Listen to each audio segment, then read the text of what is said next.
Hello my dear student, welcome to my YouTube channel. Okay, चलिए तो आज का जो हमारा टॉपिक है वो संयुक्त परिवार का स्वरूप।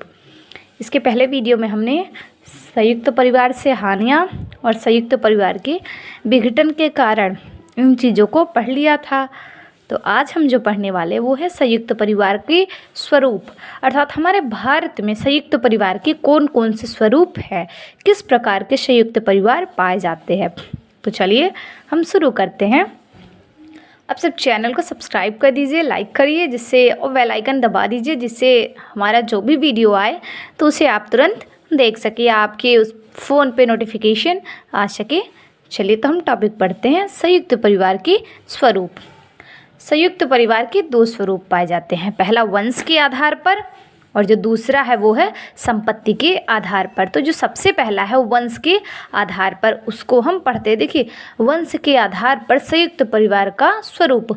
हमारे भारतीय समाज में या हमारे भारत में संयुक्त परिवार दो प्रकारों से पाया जाता है, पहला वंश के आधार पर और दूसरा संपत्ति के आधार पर। वंश मतलब जन्म, जो जन्म होता है, हमारा वंश जो होता है वो किसके नाम पे चलता है, किसके नाम पे चलता है, यही वंश कहलाता है। जैसे कुछ लोग होते हैं ना पिता के नाम से, कुछ लोग, कुछ स्थान ऐसे हैं भारत में जहाँ पे, या कुछ राज्य ऐसे हैं जहाँ पे पिता के नाम पे वंश चलता है। हमारा जो इधर का एरिया है, समझिए यहाँ पे तो सबके पिता के नाम से ही तो वंश चलता है ना, सब कहते हैं उनके बच्चे हैं या पिता के नाम से वंश चलता है। लेकिन कुछ स्थान ऐसे होते हैं जहाँ पे माता के नाम पे वंश चलता है, और ये प्राय दक्षिण भारत में भी पाया जाता है। तो चलिए हम पढ़ते हैं डीप में।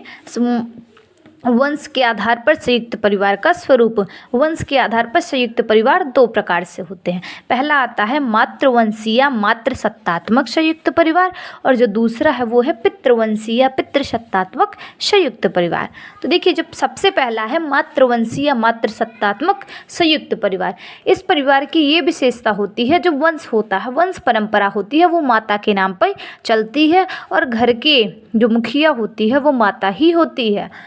जो भी चीज़ें होती हैं, जैसे हमारे घर पे होता है, जो भी कार्यक्रम संपादित होते हैं उसका मुखिया कौन होता है, पिता होता है। वो सारी चीज़ें बताता है, इंस्ट्रक्शन देता है, तो हम क्या करते हैं, उसके अकॉर्डिंग काम को करते हैं। लेकिन जो ये मातृ सत्तात्मक या मातृवंशी परिवार होते हैं उसमें माता के द्वारा, माता घर की मुखिया होती है, माता के द्वारा बताए गए कार्यक्रमों को संपादित किया जाता है। और ये प्रायः दक्षिण भारत के मालवाड़ क्षेत्र के नायर जाति में, खासी और गारो जनजाति में पाया जाता है। तो मातृ सत्तात्मक परिवार कहाँ पाया जाता है, ये दक्षिण भारत के मालावाड़ क्षेत्र के नायर जाति में, खासी और गारो जनजाति में पाया जाता है। मुख्यतः इस परिवार की ये भी विशेषता होती है कि जो, जैसे हमारे घर पे क्या होता है, हमारे विवाह हो रहे हैं अगर, तो हम अपने पति के घर जाते हैं या अपने ससुराल जाते हैं। लेकिन मातृ सत्तात्मक परिवार में जो पति होता है वो माता के घर पे आके रहता है। जैसे जमाई होते हैं ना, तो जमाई के रूप में ऐसा ही होता है कि जो वंश परंपरा होती है वो माता के नाम पे चलती है, तो लड़की ससुराल न जाके लड़का उसके ससुराल में आके रहता है। और जो दूसरा है वो क्या है, पितृवंशी या पितृसत्तात्मक परिवार। और ये ऐसा है कि ये सभी जातियों में सभी स्थानों पर पाया जाता है। चाहे आप उत्तर प्रदेश ले लीजिए, आप फैज़ाबाद ले लीजिए, फिरोज़ाबाद ले लीजिए, या आप मध्य प्रदेश ले लीजिए, कोई भी स्थान ले लीजिए, तो भारत के सभी राज्यों में क्या होता है, पितृसत्तात्मक या पितृवंशी परिवार ही पाया जाता है। हाँ, कुछ स्पेशल जगह हैं, जैसे आपका अभी हमने बताया दक्षिण भारत के मालवाड़ क्षेत्र के नायर जाति में और खासी और गारो जनजाति को छोड़ करके और सभी स्थानों पर पितृसत्तात्मक परिवार पाया जाता है। इसकी विशेषता ये होती है कि वंश परंपरा पिता के नाम पे चलता है। जैसे आप सभी को पता होगा कि आपके पापा के नाम पे ही संयुक्त परिवार की वंश परंपरा चली आ रही है, और विवाह करके लड़कियां अपने ससुराल जाती हैं, ना कि लड़के आते हैं। और साथ ही साथ जो भी नियम कानून होते हैं या घर का मुखिया जो होता है वो पिता ही होता है। तो आप सबको समझ में आ गया होगा। वंश परंपरा के आधार पर संयुक्त परिवार दो प्रकार के होते हैं, मातृवंशीय या मातृसत्तात्मक संयुक्त परिवार, पितृवंशीय या पितृसत्तात्मक संयुक्त परिवार। मातृसत्तात्मक परिवार ये दक्षिण भारत के मालवाड़ जिले के मालवाड़ क्षेत्र के नायर जाति में, गारो और खासी जनजाति में पाई जाती है। और जो हमारा पितृवंशी संयुक्त परिवार है ये प्रायः सभी जातियों में सभी स्थानों पर पाया जाता है। आई थिंक जहाँ तक मेरा ख्याल है आपके घर पे भी और हमारे घर पे भी ऐसे ही संयुक्त परिवार पाए जाते हैं, पिता के नाम पे ही वंश परंपरा चलती है। अब जो दूसरा आता है वो है संपत्ति के आधार पर संयुक्त परिवार का स्वरूप, मतलब संपत्ति किस प्रकार दी जा रही है, जो संपत्ति है उसको किस प्रकार बंटवारा किया जा रहा है या उसको कब दिया जा रहा है, किस समय दिया जा रहा है, इसके आधार पर भी संयुक्त परिवार को दो भागों में बांटा गया है। पहला आता है मिताक्षरा संयुक्त परिवार और दूसरा जो आता है वो आता है दाय भाग संयुक्त परिवार।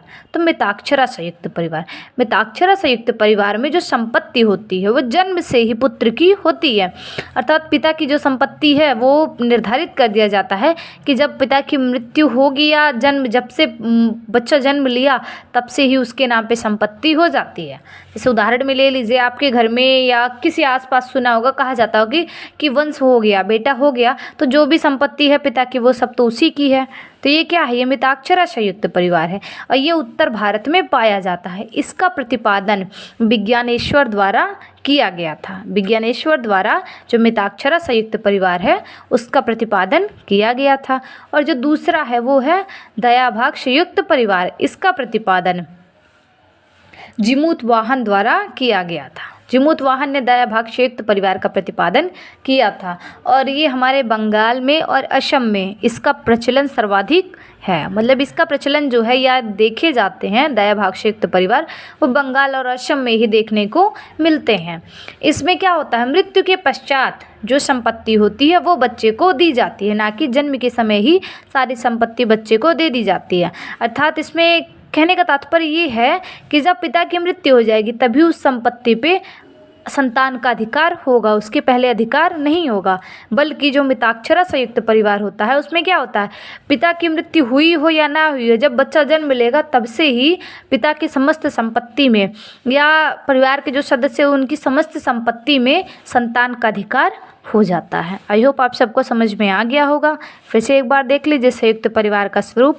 संयुक्त परिवार दो प्रकार के होते हैं, वंश के आधार पर, संपत्ति के आधार पर। वंश के आधार पर संयुक्त परिवार दो प्रकार के होते हैं, मातृवंशी या मातृसत्तात्मक परिवार, और जो ये दक्षिण भारत के मालवाड़ क्षेत्र के नायर जाति और खासू और गारो जाति में पाई जाती है। फिर जो दूसरा आता है वो है पितृवंशीय या पितृसत्तात्मक संयुक्त परिवार। प्रायः यह समस्त जातियों में पाया जाता है, चाहे आपका घर हो, चाहे हमारा घर हो या कोई भी इलाका हो, वो सभी जगहों पर ये पितृसत्तात्मक परिवार ही पाया जाता है। फिर जो दूसरा आता है वो है संपत्ति के आधार पर संयुक्त परिवार का स्वरूप। तो जो मिताक्षरा, ये भी क्या होता है, ये भी दो प्रकार का होता है, एक मिताक्षरा संयुक्त परिवार, एक दाय भाग संयुक्त परिवार। जो मिताक्षरा संयुक्त परिवार है इसका प्रतिपादन विज्ञानेश्वर द्वारा किया गया था और ये उत्तर भारत में पाया जाता है। और मिताक्षरा संयुक्त परिवार में जन्म के समय ही या जन्म के बाद ही पिता की संपत्ति पे संतान का अधिकार हो जाता है। बल्कि जो दयाभाग संयुक्त परिवार है इसका प्रतिपादन जिमूत वाहन द्वारा किया गया था और इसमें पिता की मृत्यु के बाद संतान को उसकी संपत्ति का अधिकार मिलता है और साथ ही बंगाल और असम में पाया जाता है। अब वो इसका क्वेश्चन भी जान लीजिए कैसे होगा। क्वेश्चन ऐसे रहेगा, संयुक्त परिवार के प्रमुख स्वरूपों का वर्णन करिए, या ऐसे भी दे देगा संयुक्त परिवार के स्वरूप कौन है या हमारे भारत में कौन कौन से संयुक्त परिवार पाए जाते हैं। तो इन सभी का आंसर जो होगा वो एक ही होगा। आई होप आप सबको समझ में आ गया होगा। आप सबका बहुत बहुत धन्यवाद वीडियो को अंत तक देखने के लिए। धन्यवाद।